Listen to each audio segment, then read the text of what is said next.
Aujourd'hui, nous allons révéler une nouvelle tentative de propagande arabe mise en scène, qui bien sûr a été relayée par CNN et les médias traditionnels pour diaboliser l'État juif. Allons-y. Bienvenue à nouveau sur Judocation, ici sur JNS TV. Je m'appelle Josh Aston. Laissez-moi vous expliquer ce qui se passe depuis 2 semaines dans les collines du sud d'Hébron. Il y a un campement bédouin illégal appelé El-Khayr. Il n'y a aucun doute là-dessus. Ce n'est pas légal. Il y a eu des ordres de démolition contre certaines des structures au fil du temps. Hélas, le campement est toujours là. Il est situé à l'intérieur des limites municipales de la communauté juive de Carmel. Au cours des 2 dernières semaines, des journalistes du monde entier ont afflué dans la région et ont installé leurs caméras dans ce soi-disant village. Pourquoi? Parce que ça fait de très bonnes images. Tout est faux, mais c'est sûr que ça attire les spectateurs. Voici l'histoire. Le personnel de sécurité de Carmel a installé une clôture entre le village illégal et leur ville, la ville de Carmel. Pourquoi? Pour des raisons de sécurité. Les responsables là-bas disent qu'il y a eu des tentatives d'infiltration dans la communauté par des terroristes potentiels. Alors la clôture est érigée et les villageois arabes sortent. Et qu'est-ce qu'ils font? Ils envoient leurs enfants s'asseoir sous un soleil de plomb à côté de la clôture avec d'énormes pancartes en anglais pour les caméras, bien sûr, affirmant qu'Israël a bloqué la route et que leurs enfants ne peuvent plus aller à l'école. C'est une propagande brillante, mais encore une fois, ce ne sont que des mensonges. Tsahal reconnaît que ses enfants peuvent en fait aller à l'école. Ils doivent simplement prendre un autre chemin. En fait, il y a de nombreux moyens pour eux d'aller à l'école. Ils ne peuvent simplement plus marcher près de la communauté de Carmel à cause de la clôture. Mais ces enfants assis à côté de cette clôture en train de pleurer, accusant Israël de leur refuser l'accès à l'éducation, ont fait le tour de CNN et de nombreuses autres chaînes. Mais je veux vous montrer la réalité. Voici le chef du conseil régional des collines d'Hébron, Eliram Azulay, qui partage une courte vidéo qu'il a réalisée. Je suis venu ici à l'école où étudient les enfants de l'avant-poste illégal qui envahit le territoire de Carmel pour vérifier les faits. Y a-t-il vraiment un problème pour venir de l'avant-poste illégal ici à l'école? Alors ici, juste à côté de nous, se trouve l'école. Allons faire un tour et voyons s'il est possible ou non d'y accéder. Vous étudiez ici à la madrasa? Oui. Combien de temps faut-il à vos enfants pour arriver à l'école? Chez nous, la plupart des enfants mettent entre un quart d'heure et 40 minutes pour aller à l'école, alors je lance le chrono et voyons combien de temps il faut pour arriver à l'école.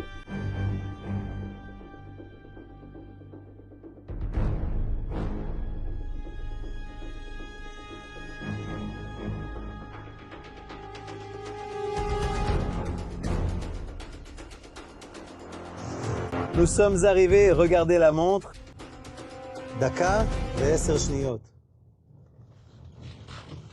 Vous avez vu les faits, il n'y a pas de problème pour aller à l'école, à vous de juger. Comme vous l'avez vu dans la vidéo, en 1 minute et 10 secondes, il a pu aller de l'école au hameau arabe sans aucune interférence.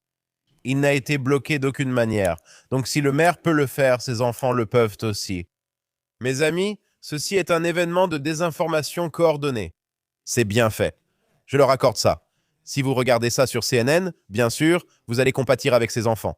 Ça touche la corde sensible. Le problème, c'est que tout cela est un mensonge. En réalité, c'est un cas où ses parents, les dirigeants de la paix et les chefs de ce hameau exploitent cyniquement ces enfants, les faisant s'asseoir au soleil et se faire filmer pour qu'ils puissent faire semblant et pleurer devant la caméra.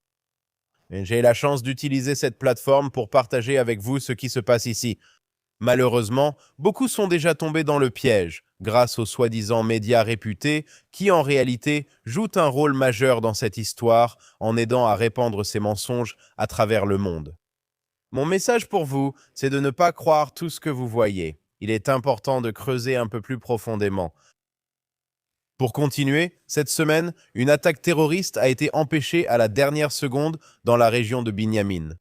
Des terroristes ont placé un engin explosif caché dans un sac le long d'une route principale entre des communautés juives. Après qu'un résident de la région a identifié le sac suspect, des experts en déminage ont été appelés sur les lieux et ont neutralisé l'engin. Regardons ce clip. Un démineur est nécessaire ici. Un fil est relié à un mécanisme de déclenchement. Court. Il faut vite un démineur ici. C'est un axe très fréquenté entre Ain et Tsion, surtout par des véhicules militaires et agents de sécurité civile. Il faut se dépêcher et envoyer quelqu'un rapidement. D'accord, donc l'audio était en hébreu, mais ce que vous aviez là, c'était un résident qui a repéré un drapeau de l'autorité palestinienne, comme vous l'avez vu, et à côté, un sac suspect. Ce n'était pas une fausse alerte. Il y avait une bombe à l'intérieur du sac. C'était une tentative de meurtre. Cela s'est produit près de l'ancienne communauté juive de Shiloh. Les responsables indiquent que c'était la deuxième tentative similaire en 2 semaines.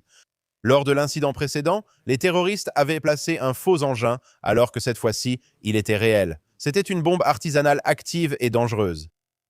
Comme je l'ai dit, les experts en déminage sont arrivés sur les lieux. Ils ont examiné l'objet et localisé l'engin explosif qui a été neutralisé sur place. Heureusement, cet incident n'a fait aucune victime. Le chef du conseil régional de Binyamin et président du conseil de Yesha, Israël Gan, a déclaré « C'est une tentative de meurtre dans tous les sens du terme. Je m'attends à ce que Tsahal agisse avec fermeté contre ceux qui sont derrière cette attaque et empêche la prochaine catastrophe potentielle.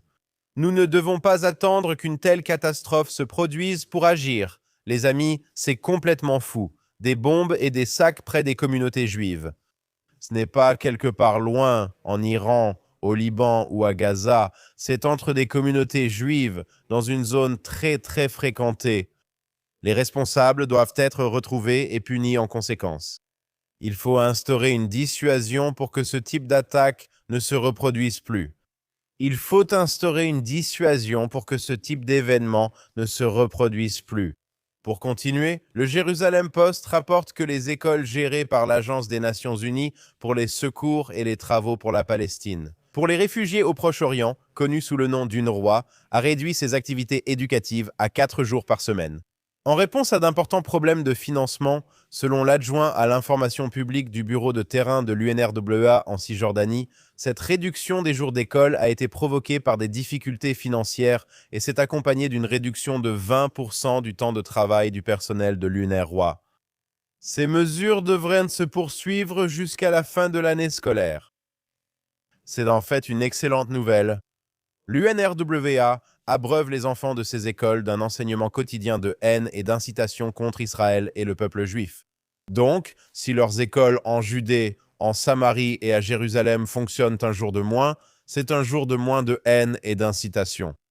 Est-ce que cela fera une différence? Peut-être oui, peut-être non. Moins de haine dans le monde, c'est positif. Pour être clair, il y a des écoles de l'UNRWA qui prêchent la haine dans certaines parties de Jérusalem à seulement 7 minutes de train de ce studio même. Et c'est effrayant. Analysons cela plus en détail. Selon ONU Watch, les dirigeants de l'ONU-RWA collaborent étroitement avec les hauts responsables du Hamas. Les enseignants, directeurs, chefs syndicaux et responsables régionaux de l'UNRWA appartiennent ou soutiennent le Hamas. Tout cela conduit les élèves à adopter la violence et le terrorisme contre les Juifs.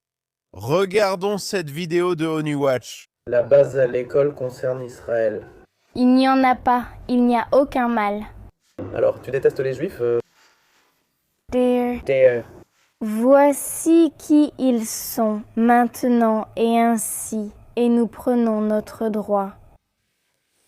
Que pensez-vous de l'attaque contre Israël le 7 octobre et de la guerre qui a suivi? Cela s'applique-t-il au droit au retour? Oui? Parce que nous voulons aller en Palestine et la ramener dans notre pays. Voyez ce que ces enfants reçoivent dans les écoles de l'UNRWA. C'est fou que la majorité du monde reste silencieuse là-dessus. Rappelons aussi que pendant toute la guerre, à Gaza, les FDI ont découvert des centres terroristes dans les écoles et les quartiers généraux de l'UNRWA et que des membres du personnel de l'UNRWA se sont révélés être membres du Hamas ou impliqués dans le massacre du 7 octobre. Je l'ai répété à maintes reprises. Hashtag UNRWA, c'est le Hamas. C'est le hashtag que nous devrions utiliser. Tsahal affirme, selon des renseignements, que plus de 450 terroristes appartenant à des organisations terroristes à Gaza, principalement le Hamas, sont également employés par l'UNRWA. Vous vous souvenez de cette vidéo choquante? C'est une vidéo capturée par une caméra de sécurité le 7 octobre 2023 montrant 2 terroristes du Hamas qui étaient employés par l'UNRWA. On les voit enlever le corps d'un civil israélien qu'ils ont abattu, le charger sur un camion pour l'emmener à Gaza. Alors que l'UNRWA se plaint maintenant de ne pas pouvoir faire fonctionner ces écoles 5 jours par semaine, la réalité est que ces écoles devraient être confiées à une autorité qui ne propage pas la haine antisémite. L'autorité palestinienne n'est certainement pas la solution, car leurs écoles enseignent les mêmes choses. Qui peut intervenir? Ça, je ne sais pas. D'ici là, souvenons-nous tous, #UNRWA, c'est le Hamas.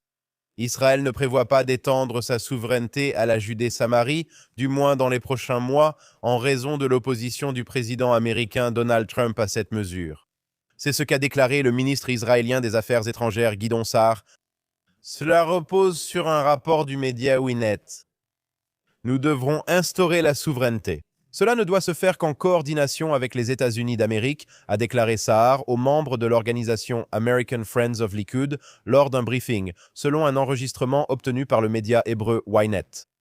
Comme vous le savez, le président Trump ne soutient pas cela, a-t-il ajouté. Nous n'avons pas l'intention d'avancer sur la souveraineté, du moins dans les prochains mois. C'est à l'encontre de l'orientation du plan du président Trump, et faire cela éloignera sans aucun doute Israël de beaucoup d'amis.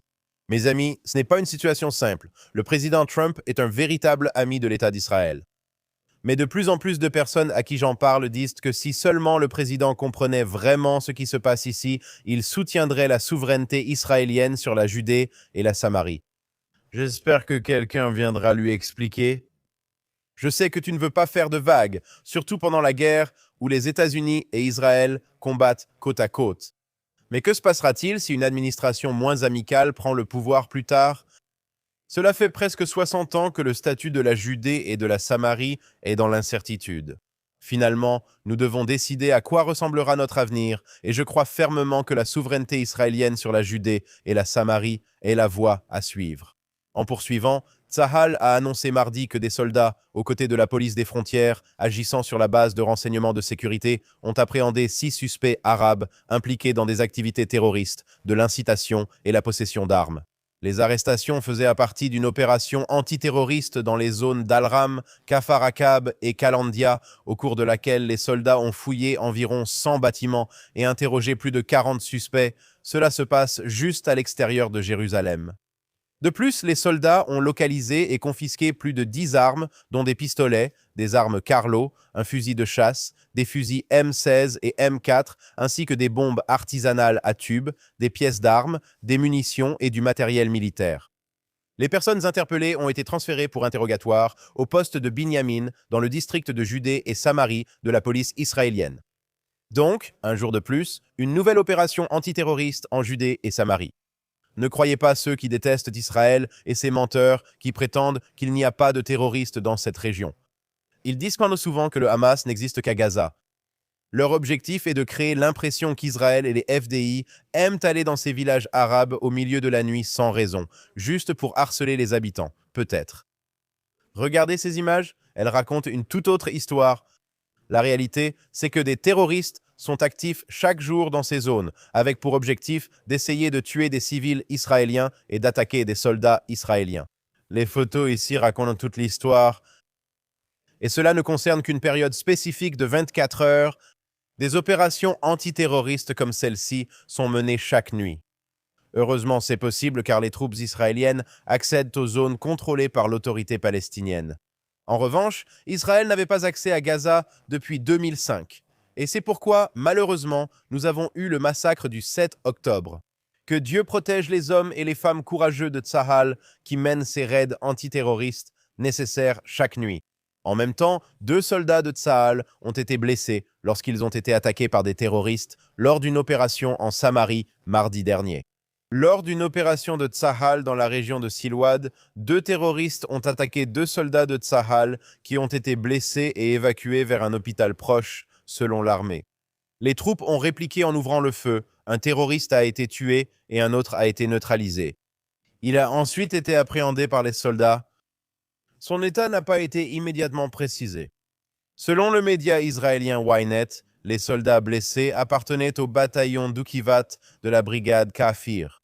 Les forces opérèrent dans le village lors d'une opération de recherche d'armes et d'infrastructures terroristes.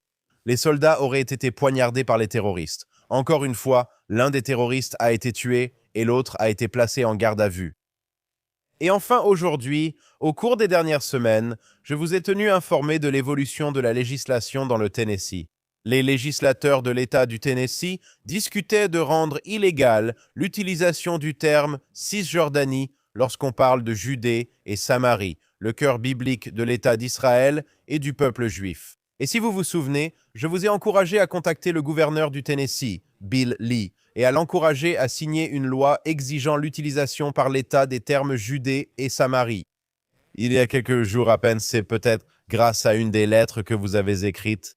Le gouverneur du Tennessee, Bill Lee, a en fait promulgué cette loi exigeant que les agences d'État utilisent les termes Judée et Samarie au lieu de Cisjordanie dans les documents officiels.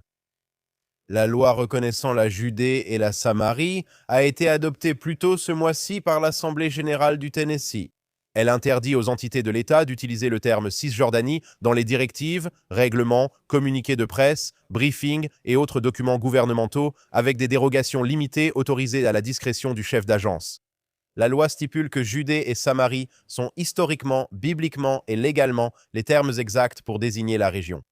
Yigal Dilmoni, PDG et cofondateur de l'association American Friends of Judea and Samaria, qui a mené des initiatives éducatives et de sensibilisation du public aux États-Unis sur cette région d'Israël, a déclaré à JNS que l'adoption du projet de loi par le Tennessee contribuera à façonner la compréhension du public et à renforcer l'unité entre les deux nations autour de valeurs judéo-chrétiennes communes.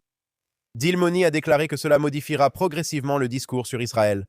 Il a ajouté que c'est très important non seulement pour Israël, mais aussi pour les États-Unis, que les gens connaissent mieux la véritable histoire et qu'ils luttent contre tous les mensonges proférés à propos d'Israël. Il a dit qu'ils commencent à dire la vérité et à enseigner la vérité aux enfants. Dilmoni, qui est actuellement en service de réserve dans les FDI, a déclaré à JNS que la mise à jour des documents gouvernementaux pour refléter le nom de la région unit davantage Israël et les États-Unis qui partagent le même intérêt, non seulement dans cette guerre, mais aussi à faire connaître la vérité. C'est tout pour aujourd'hui sur Judéocation sur JNS TV. Je suis Josh Aston, correspondant JNS News. Merci à ceux qui travaillent dans l'ombre ici. Arun Wogalenter travaille à la régie, Yuri Sretsky, directeur de la station, Ryan Lischitz, Zach Zickerman et notre productrice, Barbara Kamenov. Bonne semaine à tous, restez sur JNS TV pour une programmation incroyable et consultez jns.org pour les dernières actualités d'Israël, du Moyen-Orient et du monde juif. Abonnez-vous, laissez-nous un super merci et on se retrouve ici la semaine prochaine pour Judéocation sur JNS TV.